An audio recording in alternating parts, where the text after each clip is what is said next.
U.S. Admiral, China can't target our aircraft carriers. Critics of U.S. aircraft carriers have been arguing for decades that the survival of the world's biggest warships will increasingly be at risk in an era of long-range, precision-guided anti-ship missiles. In recent years, China has typically been identified as the military power most likely to drive U.S. carriers from the sea. But the U.S. Navy seems much less worried about carrier attacks than observers who lack military credentials and clearances. In fact, the outgoing Chief of Naval Operations, Admiral John Richardson, told an audience earlier this year that, "We're less vulnerable now than we have been since and including World War II." One reason the Navy is not alarmed is that it has invested heavily in new technologies aimed at bolstering the defenses of carrier strike groups. It also has changed its tactics for operating near China. But the biggest reason for confidence about the future resides in the difficulties China would face in trying to find and track U.S. carriers. Large-deck, nuclear-powered aircraft carriers of the type the U.S. Navy operates seem like they would be easy to target.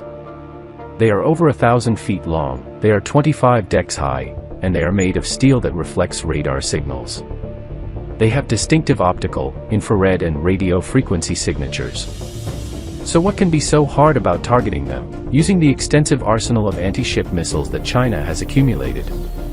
Well, for starters, there are the huge distances within which carriers operating in the Western Pacific can hide.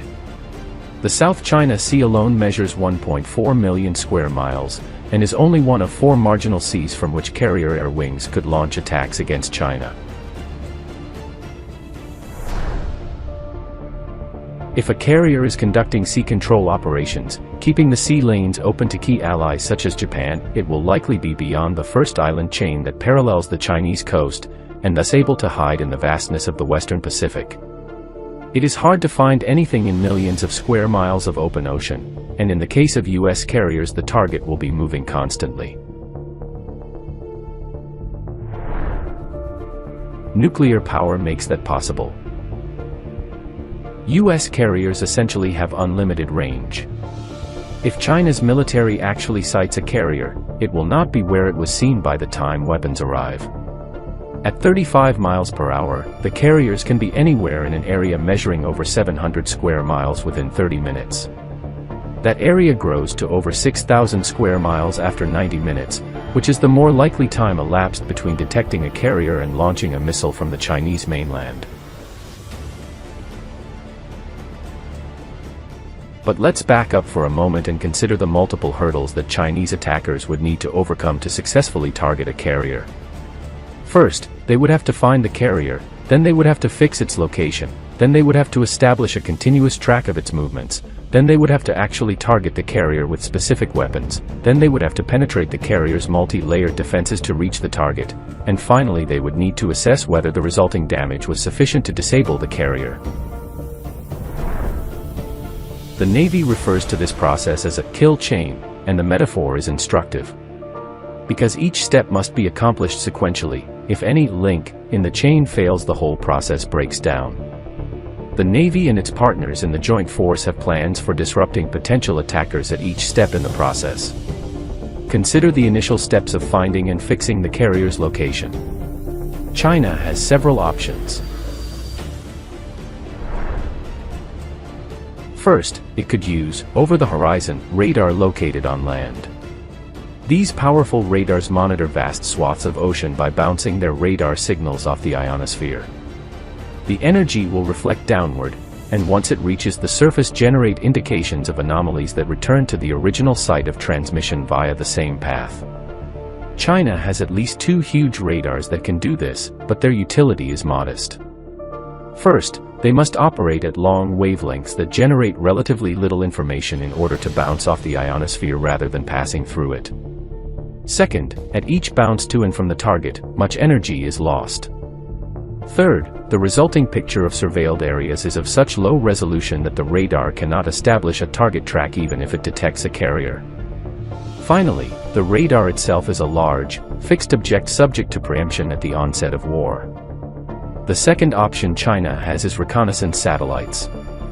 It has orbited dozens, some resembling the electronic listening satellites the U.S. Navy uses to monitor oceans, others employing optical sensors and synthetic aperture radar. But to obtain targeting quality information, the satellites must be placed in low Earth orbit, about 660 miles above the Earth's surface.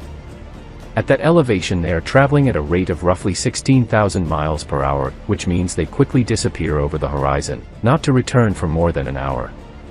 The Navy figures that in order to continuously surveil ocean areas near China, Beijing would need to establish 3 parallel north-south tracks in low Earth orbit, and populate each of those tracks with dozens of satellites spaced to assure continuous coverage. China is nowhere near having such a constellation, and even if it did, connecting all the overhead nodes with an Earthbound command and control system to dispatch weapons against a carrier would be hugely difficult.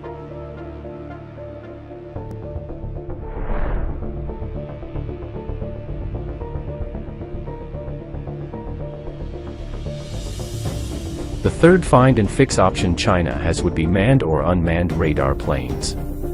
But U.S. carrier strike groups maintain a dense defensive perimeter in the air around their locations that includes interceptor aircraft, networked surface-to-air missiles, surveillance planes, and airborne jammers. No Chinese aircraft is likely to get close enough to a carrier to establish a sustained target track.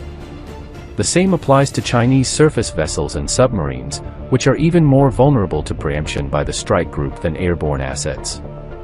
So the vital early steps of simply finding and fixing the carriers would not be easy.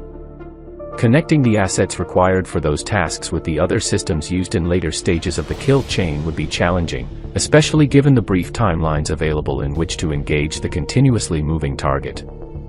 Any weapons dispatched against the intended target would need to negotiate multiple layers of active and passive defenses, including electronic countermeasures and, in the future, beam weapons.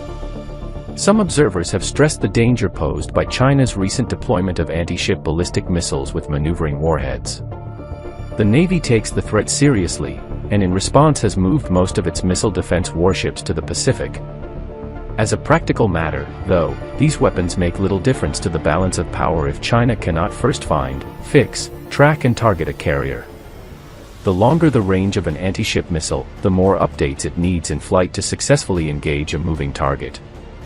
So without timely off-board sensor data and an agile command and control system, the weapon will be largely useless.